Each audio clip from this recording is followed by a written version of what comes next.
तर नमस्कार मंडळी, आज आहे चतुर्थी आणि त्याच्यासाठीच मी वर आले होते फुलं नेण्यासाठी. पण जास्त काही फुलं सापडले नाही, दोनच सापडले. त्याच्यानंतर खाली आली, छान अशी देवपूजा करून घेतली. आता उपवास आहे म्हणल्यावर छान तर वाटणारच नाही का. त्याच्यानंतर दारात सुद्धा रांगोळी काढली मस्तपैकी, ती दररोजच काढत असते मी.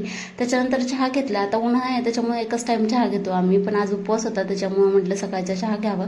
आज आईला सुद्धा उपवास होता कारण त्यांना रविवार होता आणि मला चतुर्थी होती. चतुर्थी नसते त्यांना. इथं माझं चहा वगैरे करणं चालू होतं. आता माझे जे ब्लॉग आहेत ना, ते तुम्ही कुठल्या जिल्ह्यातून बघताय ते मला प्लीज कमेंट करून सांगा, म्हणजे मला सुद्धा कळेल की जे कोणी 1000-2000 लोक माझे व्हिडिओ बघतात ना, ते कुठल्या जिल्ह्यातून बघतात. मला सुद्धा छान वाटेल. तर माझा चहा वगैरे सुद्धा तयार होता आणि साय टाकलेला चहा मला इतका आवडतो ना, म्हणजे टेस्टला सुद्धा एकदम भारीच लागतो नाही का. तो सगळ्यांनाच आवडत असेल.